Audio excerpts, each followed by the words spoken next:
di Talk is Fun, gimana minggunya? Masih semangat harusnya ya, harus punya banyak energi untuk menatap ke depannya ya, harus masih punya semangat. Kenapa? Karena sama dengan tamu-tamu saya yang akan hadir akan memberikan semangat mereka, menggerakkan semangat kita semua untuk lebih bisa berdampak pada negara. Betul sekali, karena hari ini temanya Sumpah Pemuda ya, jadi saya akan kedatangan 3 orang tamu yang punya background masing-masing, bagaimana mereka berdampak pada perubahan ya, pemuda yang menggerakkan perubahan.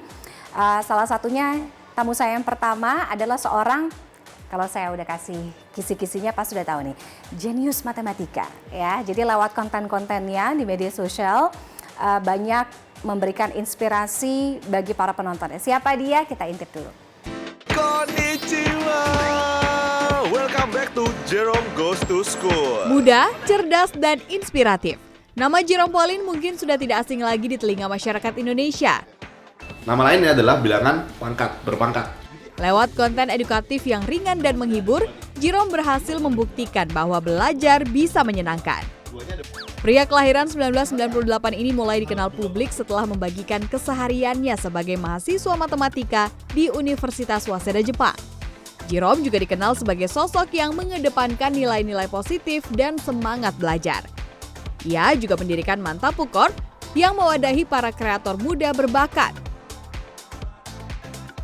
Dengan kombinasi antara kecerdasan, kreativitas, dan kepedulian terhadap pendidikan, Jerome Pauline membuktikan bahwa generasi muda Indonesia mampu menciptakan perubahan positif. Ia adalah wajah baru anak muda yang membawa gebrakan bukan hanya di dunia digital, tetapi juga dalam dunia pendidikan bangsa. Oke, tadi udah lihat sedikit ya pengantar untuk narasumber saya. Di TIF kali ini sudah hadir bersama saya ada Jerome Pauline. Hai Jerome, apa kabar? Baik. It's good having you loh, Jerome. Aduh. Senang lihat konten-kontennya, ya kan? Makasih. Konten-kontennya edukatif, ya kan? Jadi nggak cuma konten-konten yang bilangnya menghibur, tapi pasti juga edukatif. Jadi ada nilai edukasinya di situ. Yep. Kemudian juga aku bilangnya mungkin apa? Nasionalis gitu ya. Tapi mungkin sebelum ke sana, apa sih kemudian yang waktu dulu membuat Jerome oke deh kayaknya pengen bikin konten kayak gini ya, konten-konten yang edukatif, yang lebih syarat nasionalisme gitu. Sebenarnya kalau dulu awal mulai konten itu karena banyak banget orang yang nanya ke aku soal bahasa Jepang, soal matematika gitu. Oh, oke. Jadi aku mikir daripada aku jawab satu persatu, mending aku bikin konten aja untuk ngajarin orang gitu. Jadinya semua orang bisa dapet pengajarannya gitu. Jadi memang berangkatnya karena aku suka ngajar, jadi aku mulai dengan konten-konten mengajar gitu. Terus aku mikir, kayak kalau cuma ngajar doang susah untuk berkembangnya. Jadi aku tambah-tambahin konten tuh kayak vlog, kayak cobain kuliner, kayak cobain konten-konten tentang budaya dan sebagainya. Dan ternyata makin lama makin berkembang di situ. Oke. Dan aku sendiri ngerasa kalau konten yang kita buat, apapun itu kan sebenarnya orang gratis mengaksesnya. Tapi yang nggak sering disadari itu sebenarnya mereka bayar sesuatu. Mereka bayar dengan menggunakan waktu mereka. Iya. Ya kan? Waktu mereka dan perhatian mereka itulah yang kemudian menjadi ads atau menjadi pemasukan buat aku gitu kan sebenarnya. Atau buat siapapun content creator-nya. Jadi aku ngerasa ada tanggung jawab moral lah ya. Dari waktu mereka yang mereka pakai itu harus ada sesuatu yang aku berikan gitu. Jadi ya itu sih mungkin awal mulai semuanya. Tapi seru ya ngeliat konten-konten itu. Kamu dulu kepikiran nggak sih akan jadi seperti perjalanannya akan seperti sekarang ini? Oh, nggak mungkin kepikiran. Oh ya? Nggak kepikiran. Iya. Bikin konten yang asik, yang menarik, yang kreatif, tapi tetap ada substansinya juga gitu di situ. Dan itu pun menurut aku jatuh bangunnya apa ya? Maksudnya eksperimennya berkali-kali sih. Oh ya? Dulu aku bikin konten matematika ngajar di papan tulis itu aku suka banget tonton kayak gitu. Tapi pas aku bikin ternyata orang nggak suka gitu.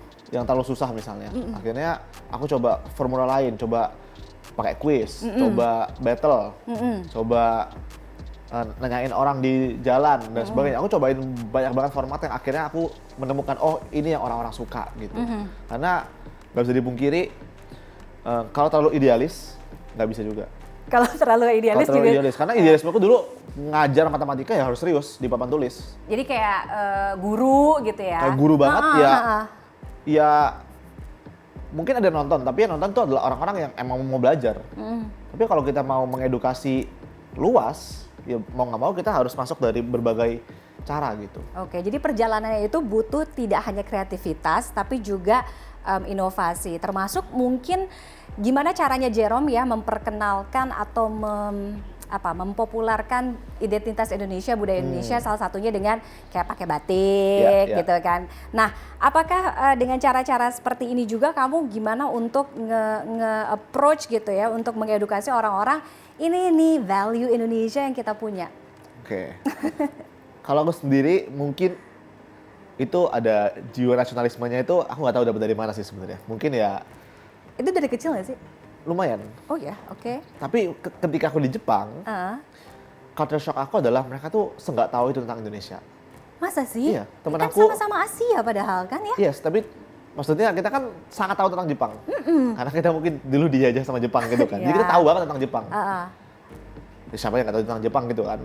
Kita mungkin nonton animenya, baca manga, drama Jepang, lagu-lagu Jepang dan sebagainya kan kita sangat-sangat familiar. Ya kan?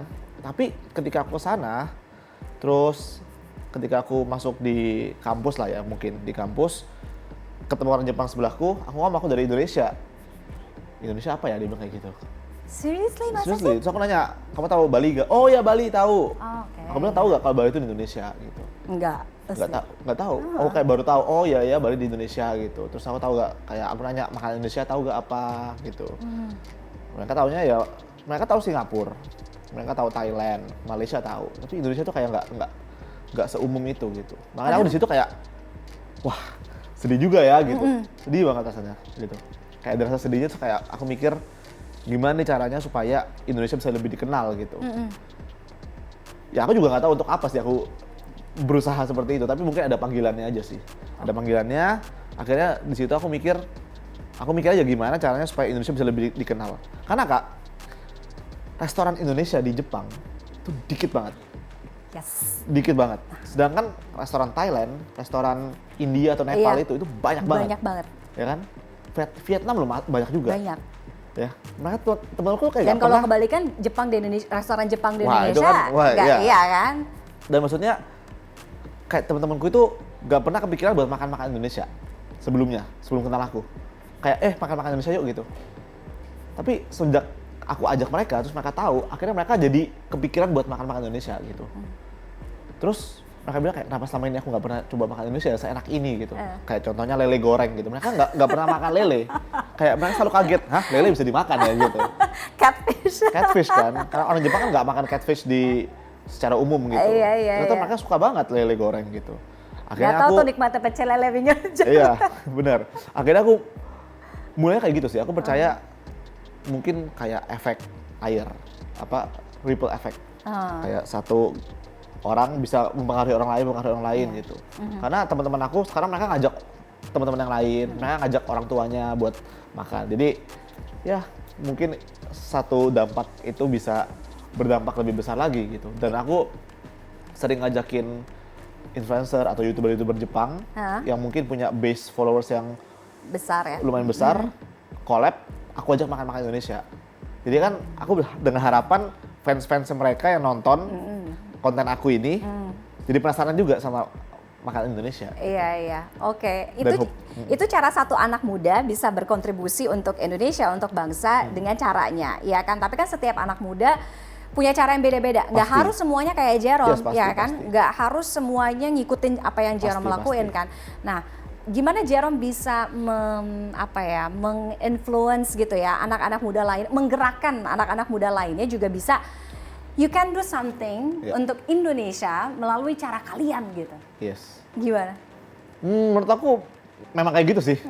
Dan aku merasa yang harus dimiliki itu mindsetnya gitu. Mindsetnya bahwa kita itu kalau bukan kita nggak ada lagi nih gitu. Kalau bukan kita siapa lagi gitu yang bisa memperkenalkan Indonesia di luar negeri apalagi kan. Jadi di every chances yang kita punya, opportunity yang kita punya, ya kalau bisa kita bawa nama Indonesia gitu. Antara benderanya kah atau mungkin batik. Aku suka banget dulu pakai batik di Jepang. Pasti orang nanya, ih bagus nih bajunya, aku kenalin Indonesia gitu.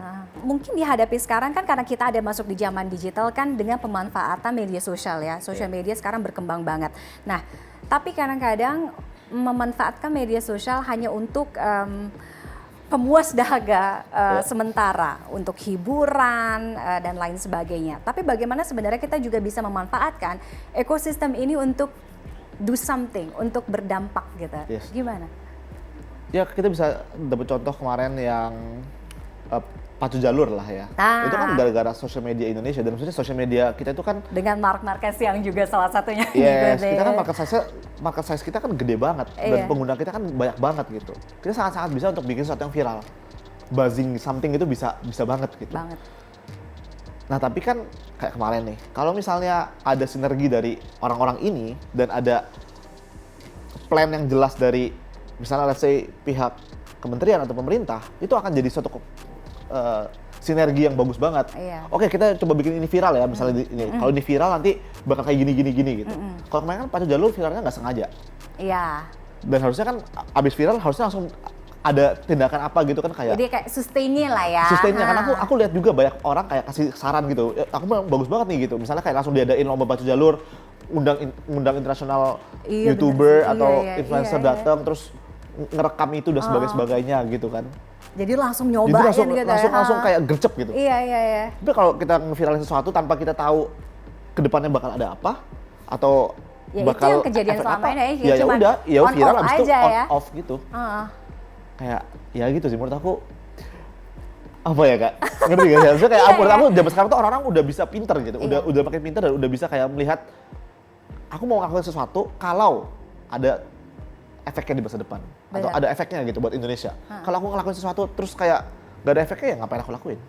Cuman come and go, on off aja kayak gitu orang ya. males gitu. Oke. Nah, sekarang karena kita temanya Sumpah Pemuda ya, gimana kita bisa menggerakkan, membakar semangat anak-anak muda juga untuk bisa do something, tidak hanya untuk short term tapi juga long term. Jangka panjangnya akan kayak gimana.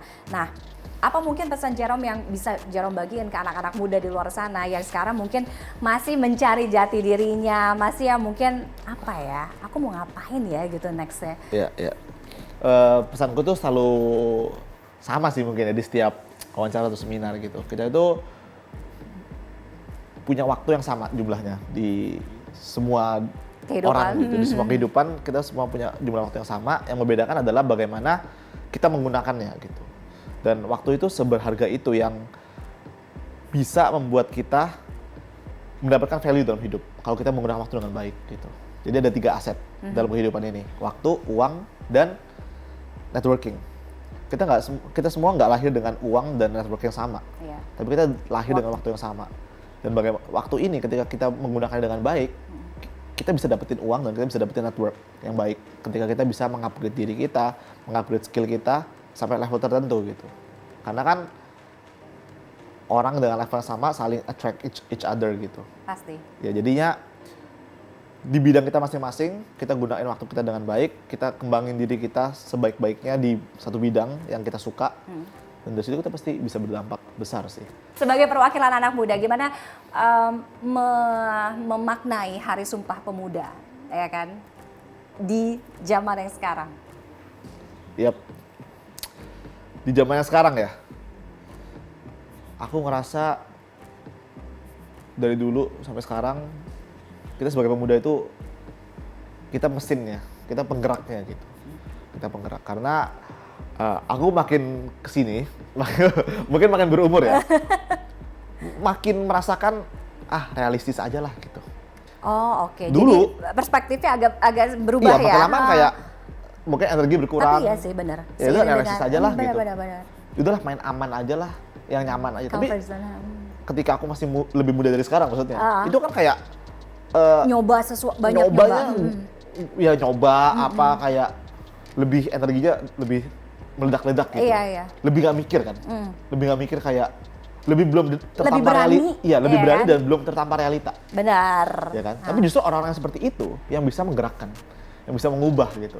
Jadi kita semua sebagai pemuda dan apalagi yang masih lebih muda daripada aku, ya kita terus melakukan perubahan sih, terus berusaha gitu.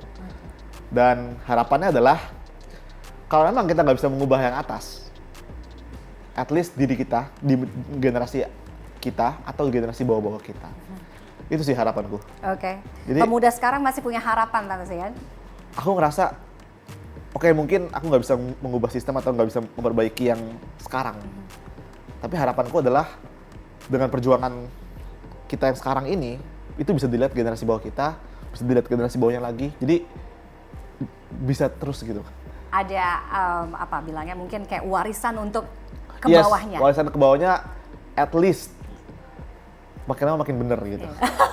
Jadi perjuangannya adalah bukan yang ke atas, tapi yang di bawah gitu. Bagaimana kita mencontohkan, memberi contoh kepada generasi selanjutnya ya. Yes, Oke. itu sih hiburan buat aku juga pribadi. Karena aku lumayan delusional yang aku bilang kan. Aku dari dulu aku pingin ngubah sistem. Aku selalu kayak gitu. Aku pingin ngubah gitu. Tapi itu kan nggak bisa disalahin karena itu kan memang Ada spiritnya spirit, ya. Anak muda memang begitu kan, Iya, kan? iya, Sehingga iya. mungkin secara psikologis mereka akan lebih berani itu tadi ya, Iya, ya dengan sesuatu. Jadi ya kalau aku sekarang mungkin mikirnya lebih realistisnya adalah oke, mungkin aku nggak bisa ngubah yang di atas atau yang sekarang gitu, nggak bisa.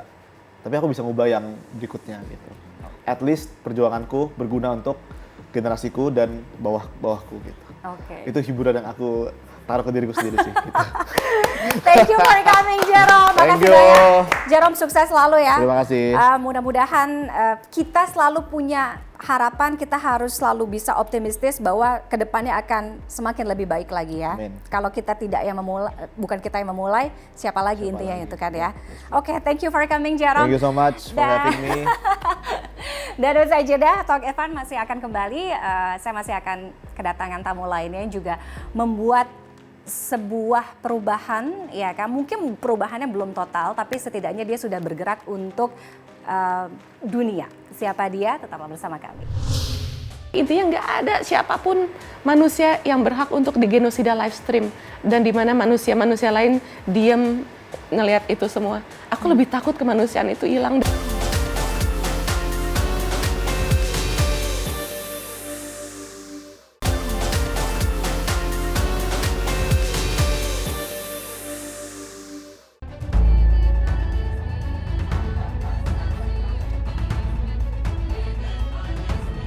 Kondisi perang, genosida hingga krisis kemanusiaan di Gaza memantik keprihatinan dan kemarahan publik di seluruh dunia. Tak terkecuali artis Ciki Fauzi. Anak dari Kang Fauzi ini lantas menyuarakan dukungan untuk Palestina. Berbagai aksi sudah ia lakukan, mulai dari menunjukkan dukungan dengan menggunakan platform media sosial. Mulai dari ikut aksi bela Palestina dan menginisiasi kampanye solidaritas untuk menghimpun donasi dalam bentuk uang untuk mendukung saudara di Gaza. Bawa beberapa jaket-jaket. Ciki juga mengadakan lelang karya fashion arts dari brandnya dan semua hasil lelang dialokasikan untuk Palestina melalui dompet duafa. Bahkan yang terakhir, Ciki mengikuti pelatihan berlayar menuju Gaza untuk Global Sumut Flotia, sebuah gerakan global misi kemanusiaan yang bertujuan menembus blokade laut Israel untuk membawa bantuan ke Gaza. Sebagai anak muda Indonesia, Ciki mengajak generasi muda untuk peduli dan terus memberikan tekanan moral dan membuka kesadaran dunia atas kondisi kemanusiaan di Gaza. Kembali bersama saya Tiffany Raitama di Talk is Fun. Masih tema Sumpah Pemuda, sosok-sosok pemuda yang hadir sekarang tidak hanya menggerakkan perubahan untuk lingkungan atau komunitas terdekat ya, atau mungkin di skala nasional tapi juga internasional. Bagaimana kita menaruh perhatian yang lebih terhadap isu-isu yang berkembang, khususnya isu kemanusiaan. Nah, tamu saya berikutnya pastinya adalah sosok anak muda yang berani bersuara dan juga peduli terhadap isu kemanusiaan, khususnya kalau kita berbicara mengenai Gaza. Sudah hadir bersama saya ada Ciki Fauzi. Ciki, apa kabar? Baik, alhamdulillah. Terima kasih sudah datang. Ya, sama-sama dengan senang hati. Kalau kita lihat beberapa tahun belakang, paling tidak semenjak perang di Gaza berkecamuk ya. Genosida lebih tepatnya. Genosida ya.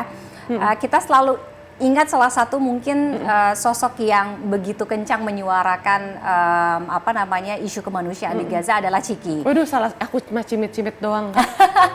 Tapi banyak lah ya yang dilakukan terhadap Gaza. Nah, tapi mungkin Ciki bisa kasih gambaran. Aku selalu bertanya, kita kan tidak secara letak geografis tidak berdekatan, tidak cukup dekat gitu kan, dengan bahasa yang berbeda. Tapi banyak sekali orang-orang Indonesia, salah satunya adalah Ciki, yang punya kedekatan khusus sehingga punya suara yang cukup lantang untuk menyuarakan isu kemanusiaan. Kenapa Gaza ini? Pertama tuh harus punya knowledge dulu ya buat bersuara. Dan kita harus tahu bahwa Indonesia tuh hutang konstitusi sama Palestina. Kita nggak boleh ngelupain ketika para diplomat muda, aku baca bukunya, aku cukup banyak baca buku terkait kemerdekaan Indonesia dan kolerasinya terhadap Palestina. Yang mendapatkan pengakuan secara de jure de facto itu adalah Sheikh Muhammad Amin Al-Husaini. Beliau itu mufti Masjidil Aqsa, disiarkan di radio Berlin terkait kemerdekaan Indonesia. Jadi waktu itu ada banyak, nggak banyak sih, beberapa diplomat muda Indonesia, ada Agus Salim, ada Abdurrahman Baswedan dan lain sebagainya. Aku baca catatan-catatan perjalanan mereka, bagaimana mereka dengan celana lusuh dan kemeja seadanya ke Kairo, lalu ketemu dengan para petinggi-petinggi Timur Tengah untuk bisa memberikan pengakuan terhadap kemerdekaan Indonesia sehingga sempurna secara de jure dan de facto. Itu Palestina yang memberikannya. Jadi maksudnya kita tuh hutang konstitusi, bahkan ketika Palestina pun negaranya juga itu kan menuju Nakba ya, peristiwa Nakba yang besar-besaran dibakar lalu berdirinya entitas Israel. Ada seorang sosok namanya Muhammad Ali Taher, saudagar kaya Palestina yang akhirnya mengosongkan akunnya di Bank Arabia untuk perjuangan kemerdekaan Indonesia. Dan ada banyak lagi, ada banyak belakang sekali sejarah yang akhirnya membawa, kalau ditanya kedekatan itu ya. Kalau nggak mau ngomong terkait isu agama, ini isu terhadap hutang konstitusi. Ini orang-orang Indonesia apalagi yang pro Zio ya, Zionis lokal nih harus tahu Indonesia tuh hutang konstitusi sama Palestina. Oke. Kita ngomongin bagaimana spiritnya anak muda yang aware dan peduli terhadap isu yang ada di Gaza, yang ada di Palestina. Ketika mungkin anak-anak muda lainnya ada juga yang memilih jalan yang lain gitu ya. Tapi kenapa Ciki tergerak untuk di isu kemanusiaan ini? Oke, pertama karena aku juga pernah liputan program Muslim Travelers ya selama 5 tahun. Itu tuh benar-benar ngebuka mata aku terhadap apa yang terjadi di Gaza dan Palestina. Karena kita kalau liputan mencari jejak-jejak Muslim di negara-negara yang Muslimnya minoritas banget di Eropa, itu banyak dibantuin orang-orang Palestina. Seperti waktu aku liputan ke Serbia, Muslimnya kan dikit banget ya, banyaknya di Bosnia sekitar 60%-an. Di Serbia benar-benar dikit. Ada satu masjid, itu kita satu doang juga nemunya, Bayrakli Mosque di Belgrade, ibu kotanya.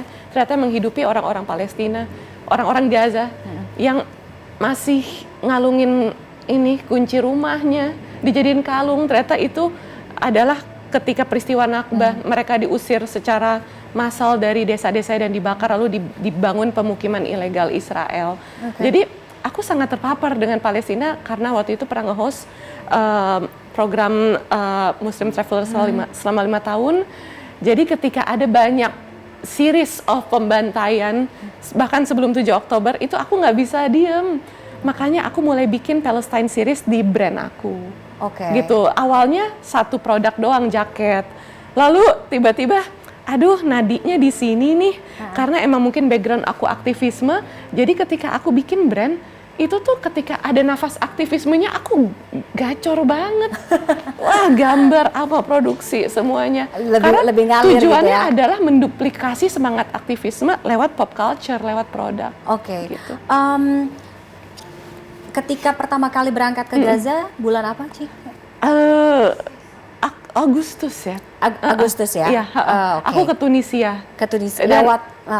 dan emang akhirnya tidak wah itu banyak sekali dinamikanya ya setiap hari, bahkan ada 2 kali pengeboman, sabotase, dan juga bureaucratic failure yang ternyata ya Itu kamu somehow nggak takut? Kan kita selama ini kan ya sebelum kamu menjadi Iya, kaki iya. di sana kan kita melihatnya lewat media ya kan apa yang terjadi di sana, suasananya seperti apa gitu. aku lebih takut orang diem ketika kemanusiaannya udah mati. It scares me a lot. Kayak aku lebih takut ngelihat teman-teman aku abai, padahal mereka udah terbiasa melihat genosida live stream yang mereka saksikan di ponsel-ponsel pintar mereka. Makanya aku kasih dirimu jaket itu kayak apa, no one, aku lupa aku nulis apa, tapi intinya nggak ada siapapun manusia yang berhak untuk digenosida live stream, dan di mana manusia-manusia lain diem ngelihat itu semua. Aku lebih takut kemanusiaan itu hilang dan Gimana orang tuh jadi suasana nggak ada kebatinan kamu empati. Cik pas kamu nyampe? Pas nyampe kemananya nih, Tunisia, ketemu dengan berbagai delegasi dari seluruh penjuru dunia. Oh, this is my place. Aku ketemu orang yang frekuensinya sama banget kayak aku. Kalau di Indonesia mungkin ya masih rada sepi-sepi ya. Tapi ketika di sana ketemu dengan orang-orang yang bahkan not even Muslim ya, memimpin gerakan ini, kita Sempat lihat ketemu di dengan belakangnya. apa Greta, namanya sempet. orang-orang di Gaza, maksudnya pengungsi. Enggak. Oh, kalau pengungsi aku ketemu di perbatasan di Yordania. Akhirnya aku terbang ke Yordania ketika aku nggak dapat berlayar ke Gaza dari Tunisia. Mungkin nanti kalau ditanya aku akan cerita terkait itu ya. Tapi kalau ketemu pengungsi Gaza, pengungsi Palestina udah sering banget sih di Yordania, di Camp Yofa, Camp Wikdat, dan camp-camp lainnya. Oke, apa yang mereka ceritakan ke kamu? Gimana suasana mereka gitu? Apa Banyak yang mereka banget. Saking banyaknya sampai bingung. Tapi menurut aku, setiap anak, setiap orang yang berhasil keluar ya, survival dari sana, itu punya cerita. Terakhir aku ketemu sama anak yang aku pernah lihat di sosmed. Jadi pas aku ngelihat di sosmed kayak mungkin NGO luar gitu ya, namanya Maria. Wah, mukanya ada titik-titik kena serpihan bom. Matanya juga udah nggak bisa ngelihat. Terus aku ketemu gitu tiba-tiba bukan tiba-tiba, jadi temen aku lagi ngurus mau ngasih kasur buat Maria. Terus aku ya udah randomly ikut aja, terus kayak ini aku pernah lihat ini di explore aku dan aku repost gitu di story aku, dan ini akhirnya benar-benar anak yang sama. ada anak yang sama namanya Maria, dibawa sama pamannya gitu. Jadi dapat pengobatan di rumah sakit Yordania karena terpapar kanker gitu. Nah, iya, jadi kayak terus aku tanya kisahnya, aku nggak bisa bahasa Arab kan, jadi teman-teman aku yang emang bantu. biasa ngurus pengungsi Gaza itu translate. Oh ya Allah, orang tuanya udah syahid, terus Maria ini diselamatkan sama pamannya yang part of resistance group gitu dan lain sebagainya. Jadi kayak wow banget sih kisah perjuangan mereka dan bagaimana itu anak tetap bisa ada positivity-nya. Wah, keren banget. Oke. Dan wah, tangguh sih, dan mereka tuh ya anak-anak Gaza bahkan juga yang udah berumur, kalau cerita tuh selalu alhamdulillah gitu. Itu Dengan kondisi mereka yang jadi the real hero itu adalah orang-orang Gaza sih menurut aku. Oke. Masya Allah. Karena tadi Ciki udah singgung ya. Aku soalnya juga ngikutin perkembangan Ciki, salah satunya melalui brandnya ya dia bikin, dan hampir sebagian besar memang menempelkan isu Palestine yang ada di sini. Akhirnya jadi sebagian besar, padahal sebenarnya ada series Iya lain. kan, ini adalah salah satu jaket yang dikasih oleh Ciki, kayak tulisannya nobody should have to live stream the death of their loved ones to prove that they deserve to live. Ya kan? Deserve to Ini live. relate banget sama jurnalis yang, aduh aku ngefans banget namanya Saleh. Jadi ada seorang jurnalis, beliau dibunuh bahkan ketika ceasefire kemarin. Saleh Al-Javarawi. Itu aku nggak bisa masuk akal ya. Lagi ceasefire loh, padahal di mana hukum internasional ketika berkenaan dengan Gaza dan Palestina. Bahkan teman-teman aku yang berlayar itu diintercept di perairan internasional. Ketika udah masuk di pantai Gaza juga diintercept, diculik sama Israel. Di mana hukum internasional? Nggak berlaku ya buat Israel. Oh gitu, segitu lemahnya kita di mata mereka.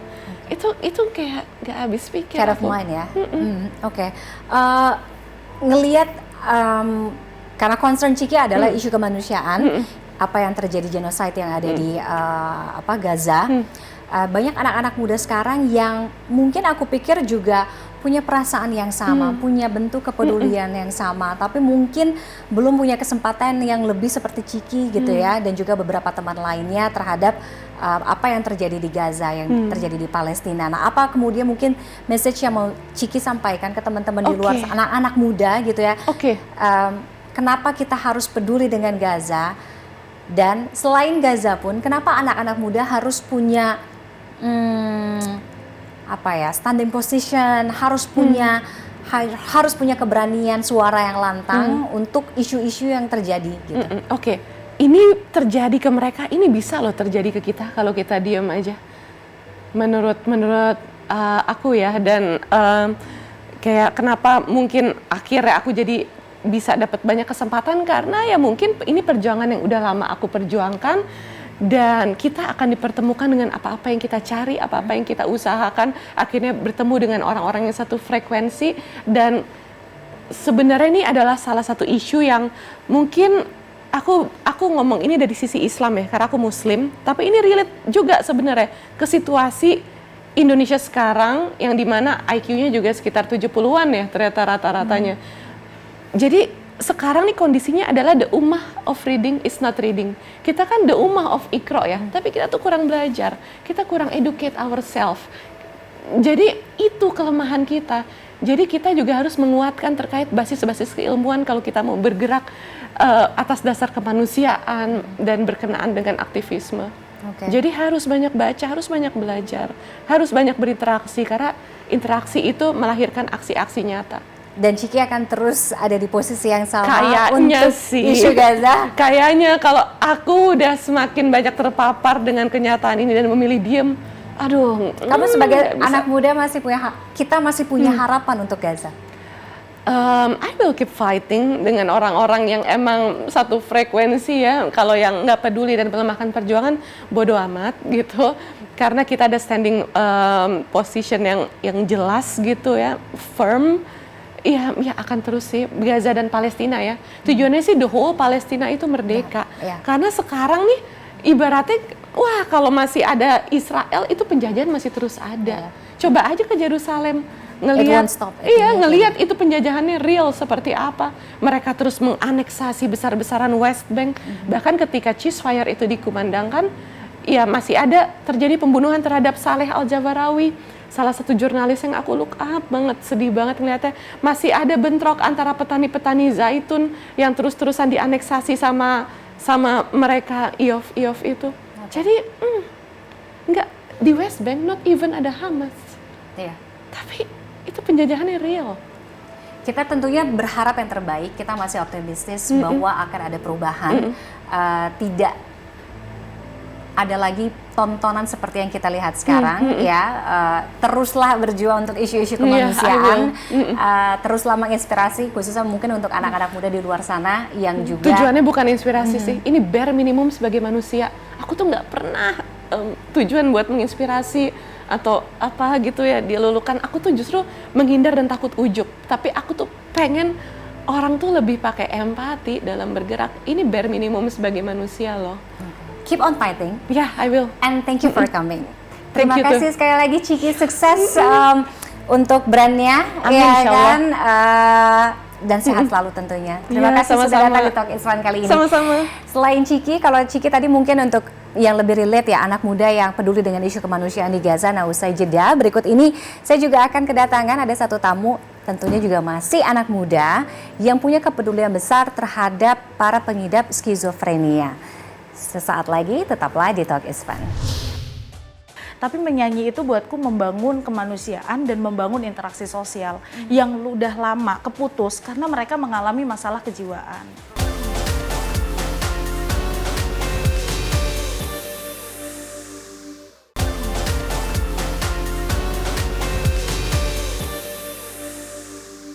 Masih bersama saya Tiffany Raitama di Talk Is Fun, memanusiakan manusia khususnya untuk mereka yang memiliki masalah kejiwaan atau juga gangguan kejiwaan yang menginisiasi narasumber saya berikutnya untuk mendirikan Gria Skizofrenia.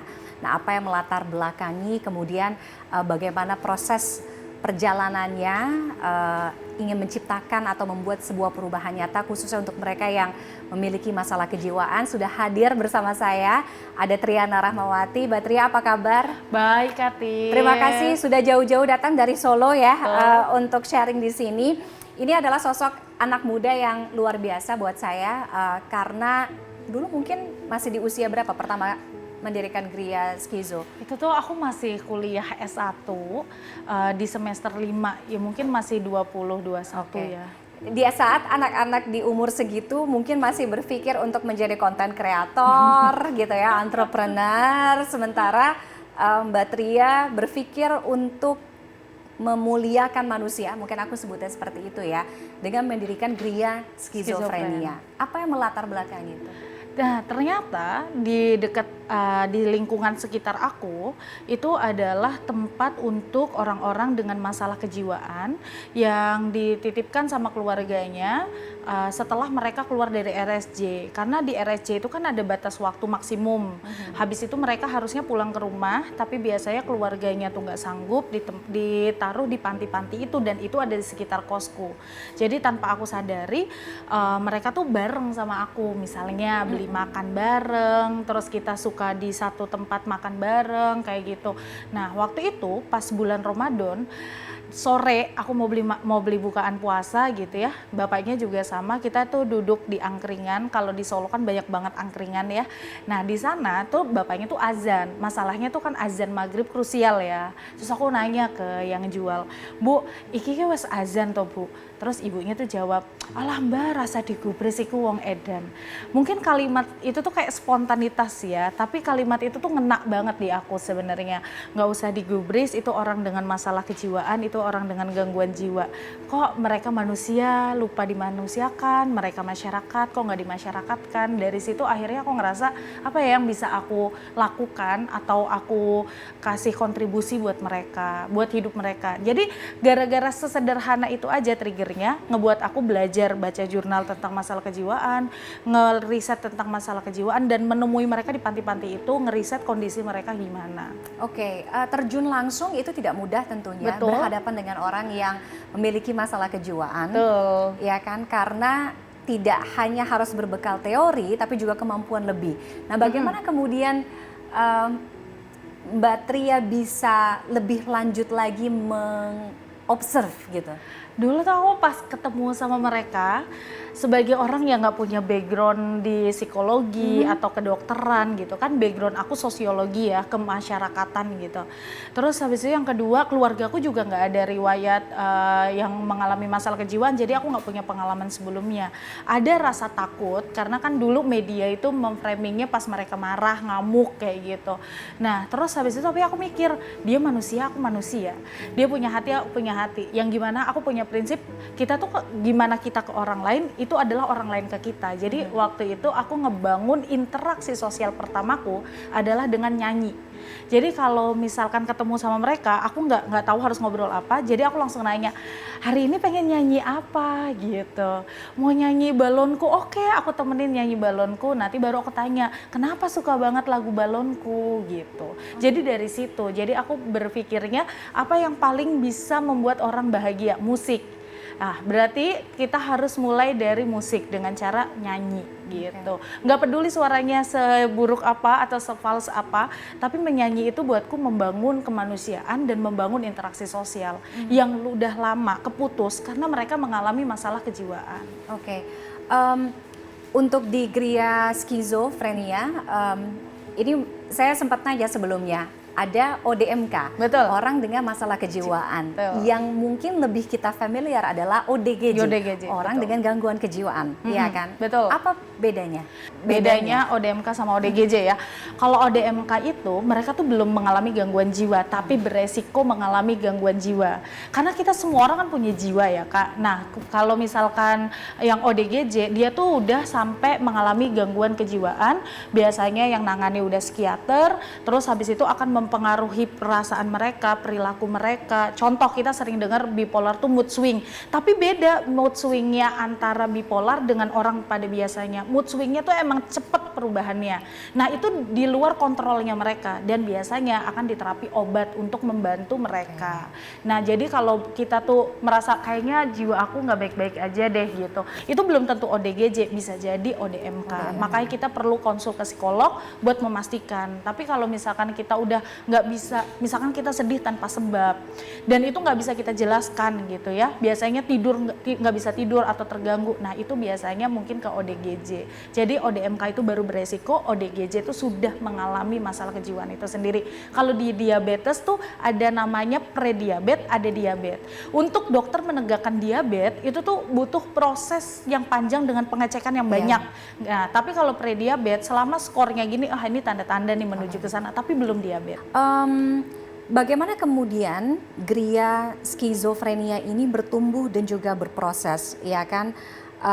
Apakah memang mengumpulkan, mencari atau mungkin bekerja sama dengan dinas sosial, orang-orang yang perlu pendampingan, kemudian juga apakah mereka hanya sekedar diberikan pengobatan, pendampingan, tempat seperti penampungan, atau ada hal lebih lain lagi yang mereka lakukan? Jadi kan awalnya di lingkungan sekitar aku tuh banyak panti-panti untuk orang dengan masalah kejiwaan yang ex-RSJ. Terus habis itu aku mau berkegiatan di sana, mereka di tahun 2012 tidak membuka pintunya karena satu, waktu itu aib atau stigma pada orang dengan gangguan jiwa itu tuh masih tinggi banget. Mereka tuh keluarga menitipkan ke situ gitu ya, nggak pengen diketahui kalau anggota keluarga mereka ini justru dari internalnya sendiri ya? Mereka sendiri, nggak mau mereka tuh diketahui kalau anggota keluarganya itu mengalami gangguan jiwa karena itu memalukan gitu. Jadi kayak sangat ditutupi. Nah itu yang akhirnya ngebuat mereka tidak membuka pintu masyarakat berkegiatan atau berinteraksi sosial dengan mereka. Padahal interaksi sosial itu dibutuhkan karena manusia kan makhluk sosial basicnya. Nah terus kami tuh berkeliling ke satu tempat ke tempat lain sampai ketemulah satu tempat itu namanya Gria PMI Peduli, punyanya PMI Surakarta, satu-satunya PMI yang punya program tentang masalah kejiwaan. Di sana banyak orang-orang dengan gangguan jiwa terlantar yang dibawa sama Dinsos, dimanusiakan, maksudnya kan mereka kalau di jalan itu kan mereka kan kelihatannya kan nggak terawat. Mama Dinsos dibawa dirawat di Gria PMI, di Gria PMI itu mereka tinggal di sana. Terus pas kami datang menawarkan kita mau loh berkegiatan sama mereka, berinteraksi sama mereka. Nah itu Gria PMI itu sangat membuka. Jadi tempat pertama kali kami belajar berinteraksi, membangun komunitas tuh bersama Gria PMI Peduli itu. Nah di Gria PMI Peduli itu mereka kayak sandang, pangan, papan udah disediakan. Pertanyaan berikutnya, partisipasi masyarakat, siapa yang menghadirkan kalau bukan masyarakat kan Kak? Terus yang kedua, setelah mereka di sana mereka masa tidak distimulus dengan kegiatan-kegiatan.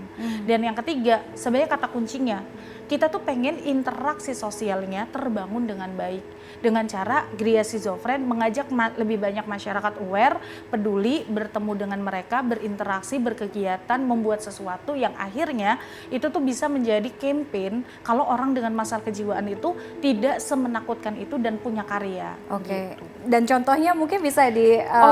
Contohnya ini ya.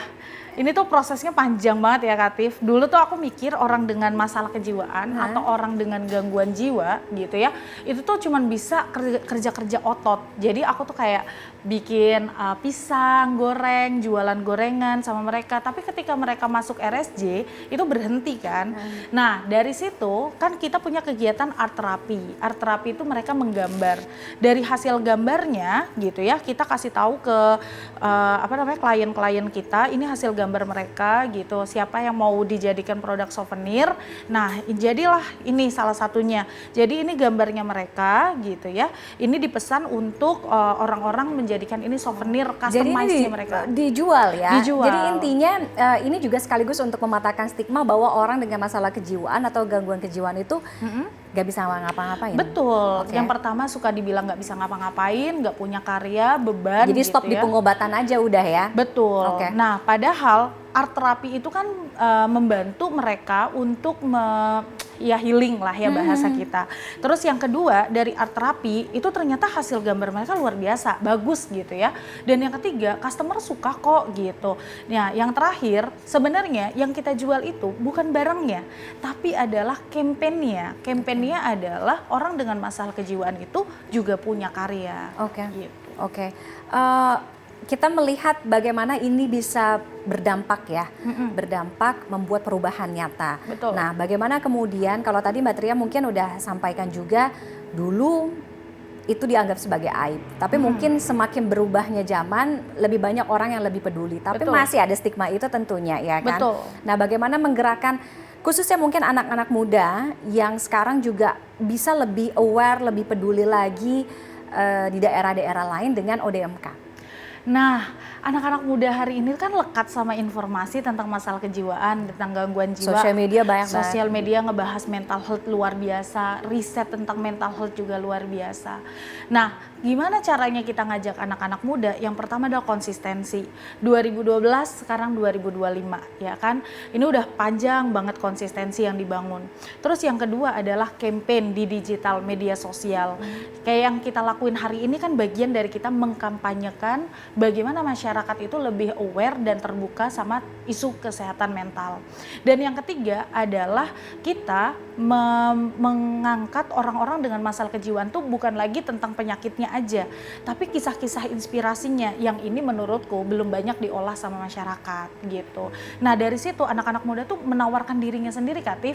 Ada kayak yang nge-DM aku, yang nge-DM komunitasku, boleh nggak ini dibuka di Aceh, boleh nggak ini dibuka di daerah lain, karena mereka merasa ini sesuatu yang mereka butuhin gitu.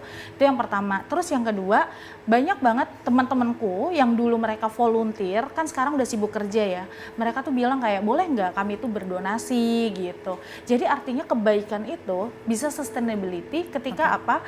Ketika kita mau terus membuat kebaikan ini tuh bukan sesuatu yang satu hal, tapi yang pentahelix. Jadi kayak kerjasama dari akademisi, kerjasama media, pemerintah, masyarakat, dan banyak orang itu yang membuat suatu kebaikan tuh jadi lebih sustain. Oke, kalau satu pemuda saja bisa berdampak dan membuat perubahan di Solo, ya kan, kita membayangkan ada puluhan, 50, 100 pemuda sudah bisa berdampak atau membuat perubahan untuk satu Indonesia ya. Harapannya lebih banyak lagi. Betul. Terima kasih Mbak Tria sudah sharing hari ini di Talk is Fun. Mudah-mudahan ini semakin bisa menginspirasi, menggerakkan banyak sekali anak muda di luar sana yang juga bisa melakukan perubahan seperti yang Mbak Tria lakukan, bisa jadi contoh juga ya untuk yang lainnya. Terima kasih sudah hadir di Talk is Fun kali ini, sukses selalu ya. Oke, mungkin aku mau kasih closing statement ya.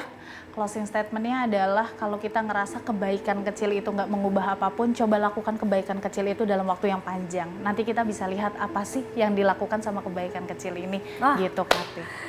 Bagus sekali quotes-nya. Baik, terima kasih Mbak Tria. Kita ketemu lagi kapan-kapan ya. Dan usai jeda Talk is Fun kita masih akan kembali. Tetaplah bersama kami.